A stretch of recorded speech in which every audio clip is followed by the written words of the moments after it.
Hi everyone, my name's Alex Turner. I'm the Learning Specialist at Student U, and for the next little bit I'm going to talk to you about how to make sure you're successfully setting up your student to learn from home. So what does it look like to set them up for academic success while they're connecting to virtual instruction and your home is their classroom? So we're going to start with 6 big tips, and then I'm going to zoom into those things and hopefully give you some practical next steps, practical tips that you can take into your home and into conversations with your student as you're thinking about how to set up the best space for them to learn at home as you can. So let's get started with the 6 big tips. First and foremost, and this is most important, you're going to want to support your students' physical and social emotional wellness. This is the most important thing, and that's why it's listed first. Next, we're going to talk about how to choose and set up an effective learning space at home, and with that, what it looks like to have materials ready to go every day, and what those materials are when we say have your materials ready to go. Next, we're going to talk about setting routines and talking about expectations with your student. That's really important. We're going to talk about staying informed as a parent or as someone who cares about your student, what it looks like to stay in the know of what they're doing and how important that is for setting them up for success this year. And then finally, also most importantly, we're going to talk about the importance of encouraging and celebrating your child always, but especially this year while they're trying new things and having to learn some really new systems and do hard work. So we're going to dig in. Hopefully you'll leave here with some practical tips and next steps. Let's get started. So first, it is key to support your students' physical and social emotional wellness first.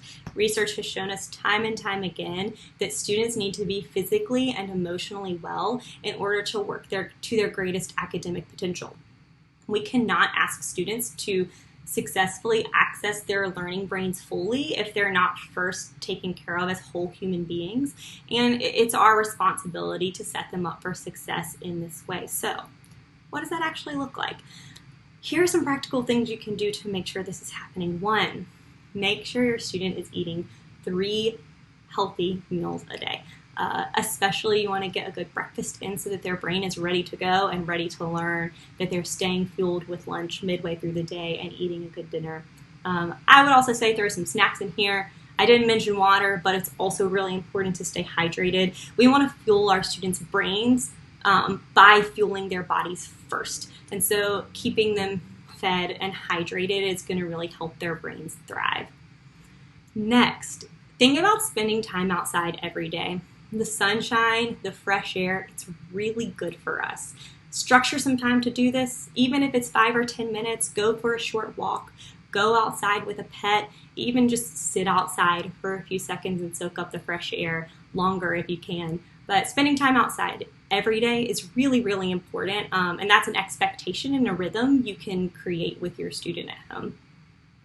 Similar to that, you want to create opportunities for your student to be active. We have Wellness Wednesdays this year and Fridays that have given us some flex scheduling to really make this happen. And also our students are still connecting to PE classes and other electives and specials during the day virtually that are going to allow them to move. Still, you want to create some pockets of time and some routines where they're being active every day. This is going to look a lot different for a lot of different people. Here are some ideas. You can connect to a virtual exercise class, a virtual dance class, something that your students can move along with.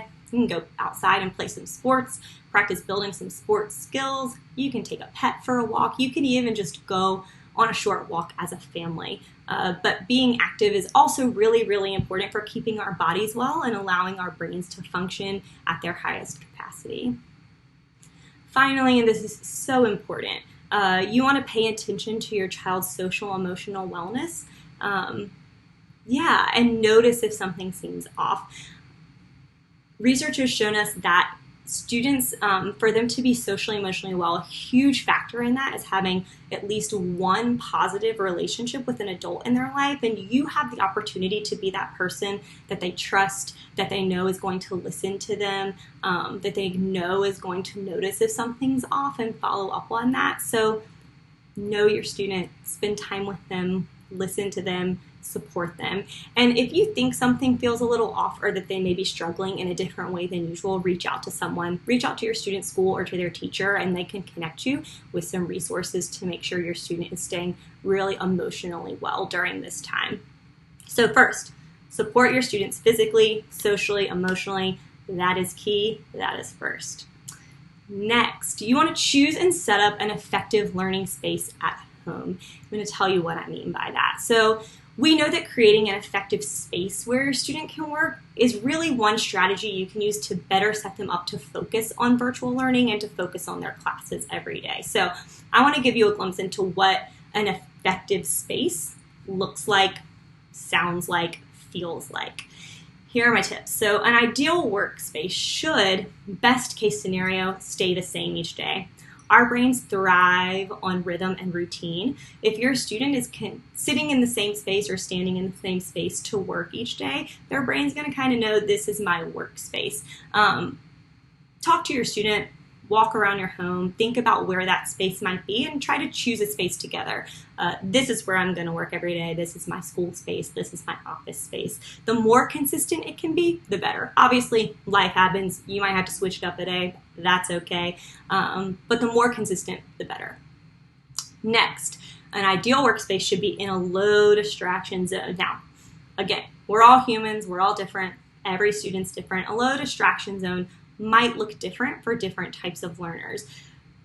But it is key that you're thinking about where is a space in our home as we're choosing that space that's going to be the least distractive for my student, that's going to give them the least opportunities to turn their attention from their learning onto something else. So, some things to think about.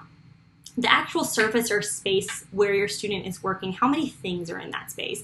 If you're working at a table, clear off the table so that it's not full of things. If they're working in front of a wall that's covered in posters, maybe take some of them down. The more we can keep things simple, the better it's going to be for their brain. So a little more to the left, a little less to the right. In that, you want to make sure that they're working in a quiet space. Silent might not be possible, but think, where is the quietest space in our home that my student will really be able to focus on their schoolwork and not get distracted by sounds? One really specific thing in the noise department is you want to choose a learning space that's not going to be near another device, particularly a TV, especially if that TV is going to be on. Be so distracting for students. So try to choose a space that's quiet, that's away from a TV, especially if that TV is going to be on, and that is generally simple, and you've moved some distracting items away from that space. Next one's really practical. You want that learning space to be near an outlet. Our students have to work on a device every day. You want them to be close to somewhere where they can plug in so that they don't run into the issue of their device dying and them having to move spaces and frantically try to reconnect to school. Make sure it's near an outlet. Next, you want to have a hard surface so students can effectively write during their school day. Even though students are connecting virtually, their brains are going to need to write while they're learning. And so giving them a space where they can do that and spread out materials is really, really important. It could be a kitchen table. It could be a desk that's specifically for their learning. It could be an end table pulled up to a couch. Make sure there's a hard surface so they can spread out materials and so they can write. Finally, you want this space to feel positive and comfortable for your student. That's going to look different for every student. It might mean putting up some encouraging notes. It might mean letting your student decorate that space. It might mean making sure they have a really comfortable chair, a pillow to lean on, a few different ways they could sit or stand in that space. Think about your student and what's going to be motivating and energizing for them, and make that space a place that they want to be every day. Make it positive, keep it comfortable. Not too comfortable, but comfortable enough, because they're going to be spending a lot of time there. Kind of along with setting up space, you also want to think about having materials ready to go every day. So by that I mean having a system or a routine so that your child starts the day with all the materials they're going to need in their workspace, so that they're not running around your home trying to find a pencil, trying to find their charger in the middle of a class. So when I think about basic material lists for virtual learning, the things that they need to have at their fingertips every day, I think about their device and their charger, paper and something to write with, a pencil and a pen, and folders and binders, whatever they're using to organize those papers and those notebooks. Those are the basics. Your school may have asked for more, but these are the things that I'm kind of thinking a student needs immediate access to these things during their school day while they're learning most days. If you have access, I would highly encourage you to add into these basic materials headphones, which is going to really help keep things in a low distraction zone, particularly if you have multiple students connecting to online learning in the same space, and Expo markers. Expo markers are amazing. You do not have to have a dry erase board to use dry erase markers. You can use dry erase markers on glass, you can use them on mirrors, you can use them on Ziploc bags and plastic bags, and they're pretty motivating for students to use. It's really nice to be able to have a whiteboard type surface, whether it's a mirror or glass or plastic bag, that you can write on and erase immediately. It helps students brainstorm and helps them tackle math sometimes without fear of making a mistake because they know they can just erase it and start over. So if you have access to dry erase markers, I would encourage you to grab some and something that they can write on and keep them in your students' learning space as well. So you'll notice I say create a system so that your student starts the day with all of these materials. I've kind of thought about that, breaking down into two different options. So if your student's workspace is going to be the same every day, like a desk that they're learning at, you want to keep those materials there and give everything a home. So maybe there's a cup to keep their pencils in. Maybe there's a place they put their binders and their notebooks every day, a place on that desk where they store their device and their charger when they leave school every day. Set up that space, have a place for the materials, and keep those materials there. Now, if your learning space is going to be the kitchen table, you don't want their school materials on your kitchen table all the time.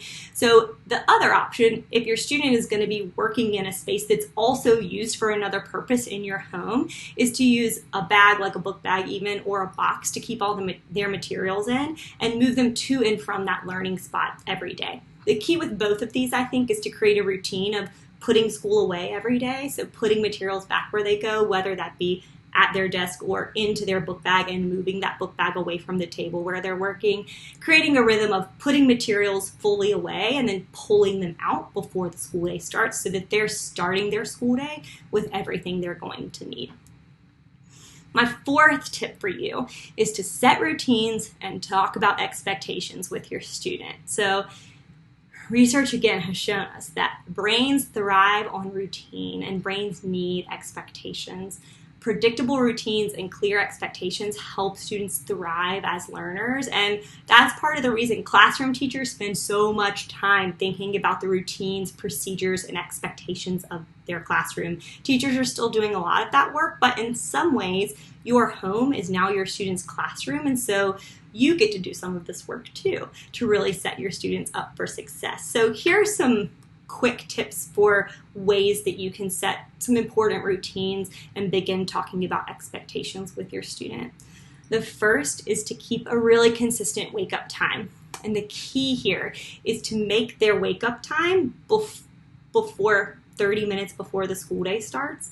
At least, we do not want our students rolling out of bed and connecting to their virtual class the next minute. Their brain's not going to be ready.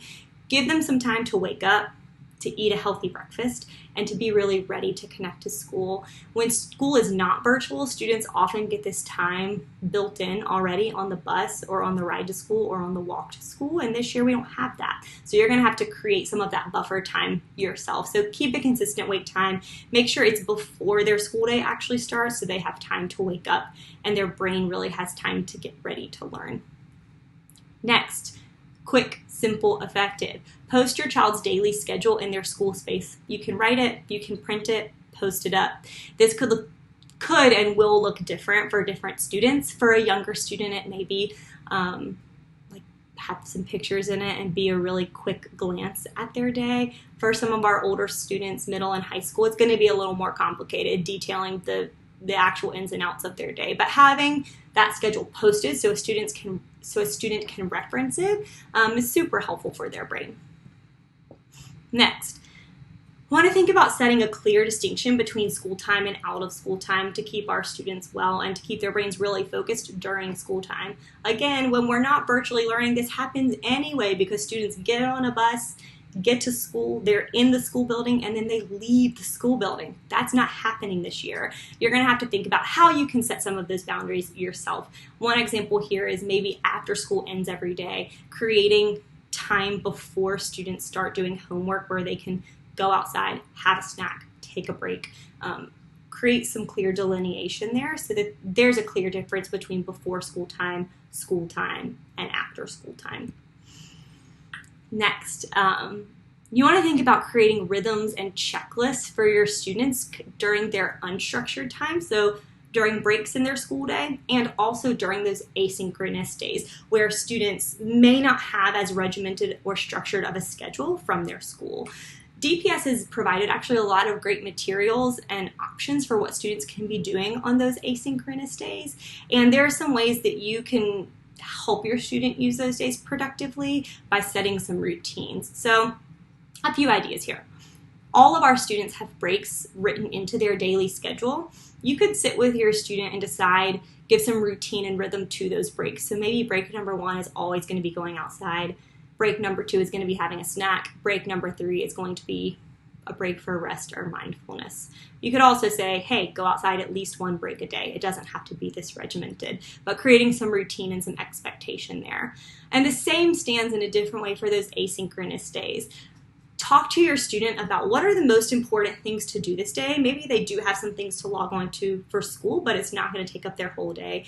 Think about what are the things you could do in this day to make this day productive and turn it into a checklist. It doesn't necessarily have to be timed for your student, but giving them a list of here's the expectation for the day, these are the things that's going to make this day really productive, and letting them check those things off can help you both feel good about how you're spending some of that unstructured time, and can help students also build the skill of managing their time, keeping track of a to-do list, some of those good soft skills that are going to really serve them well in the future.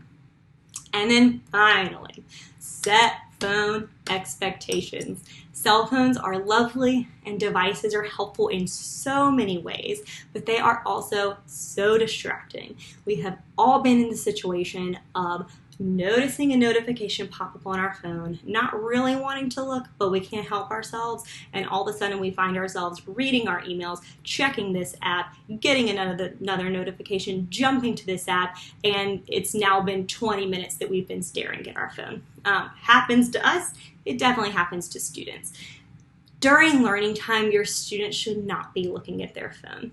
I think a quick rule of thumb is to say your phone should not be in arm's length of you while you're learning, meaning where you're connecting to virtual school, you cannot reach your phone without moving. Best case scenario, maybe your phone's in another room, but at least have it across the room and turned upside down so that you can't see the notifications. Notifications are so distracting.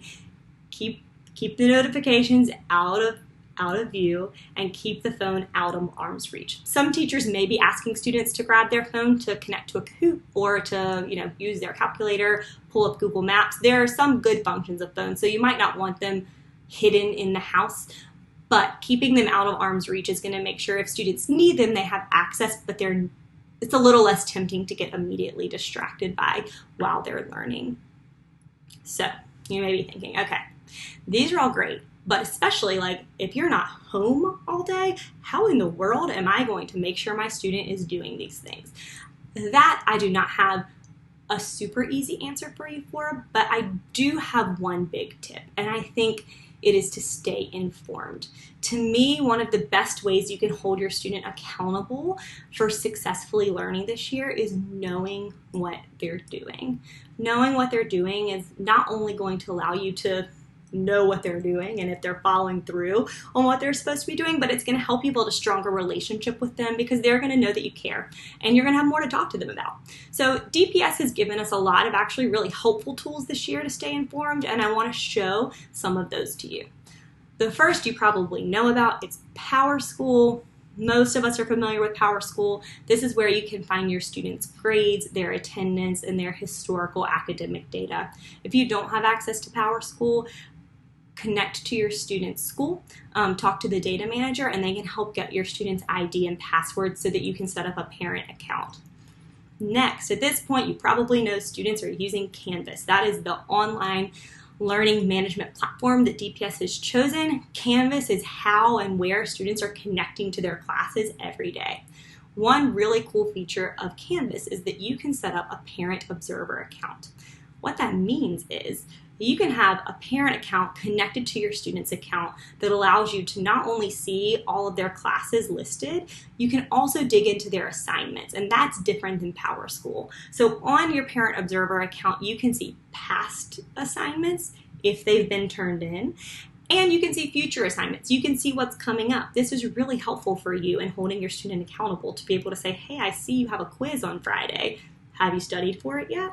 One other really awesome feature of the Parent Observer account is that you can set notifications. So if you download the app on your phone, you can say, hey, I want to get a notification every time my child has a missing assignment recorded, or anytime this teacher makes an announcement to the class, I want to get it to my phone. And you can choose those things and they'll come straight to your phone. If you take nothing else from this presentation, I would highly encourage you to set up a Parent Observer account on Canvas, because it'll be a huge tool for setting your students up for success and holding them accountable.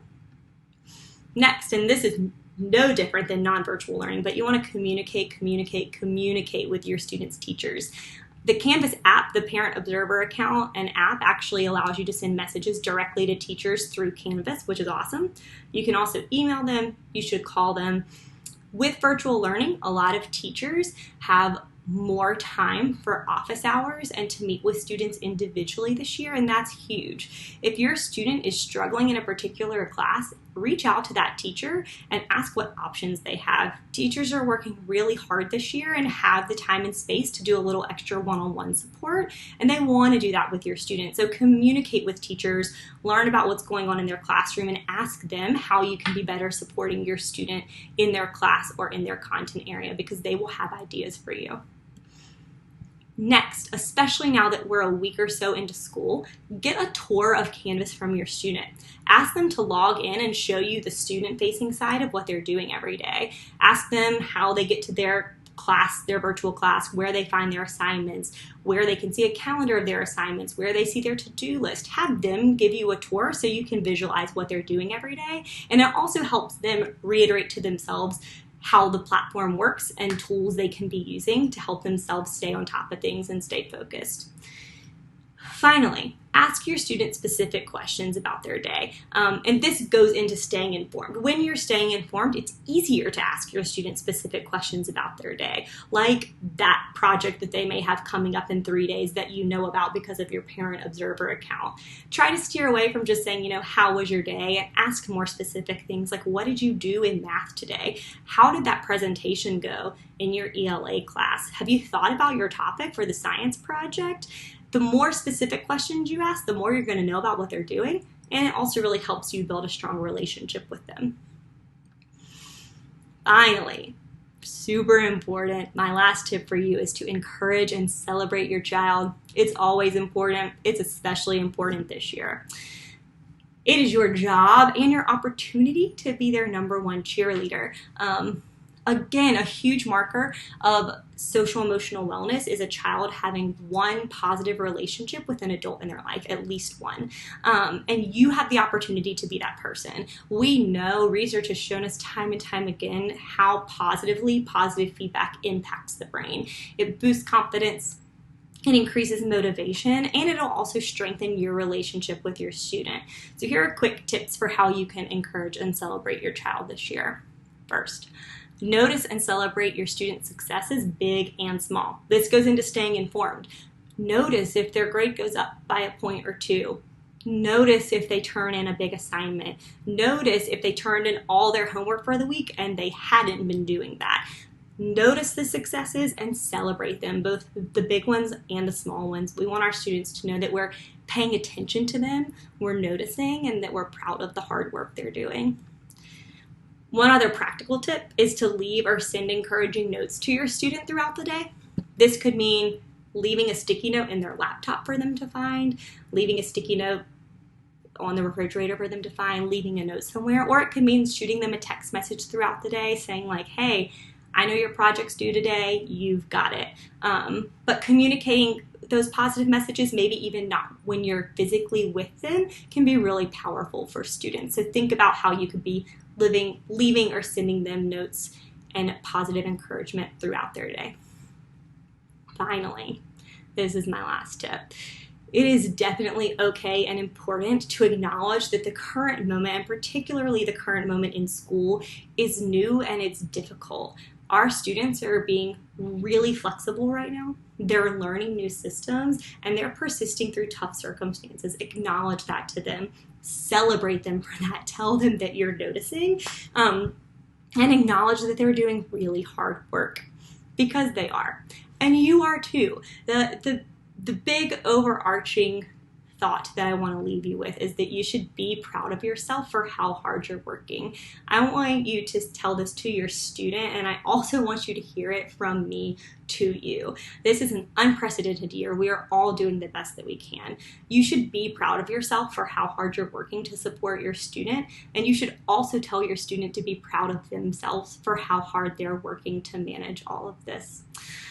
All of the information that I just gave you is in a nice, concise document, bulleted, in case you want to take that with you and pass it along instead of rewatching this whole presentation. So feel free to download that and take it with you. Thanks so much for spending some time with me, and best of luck this year.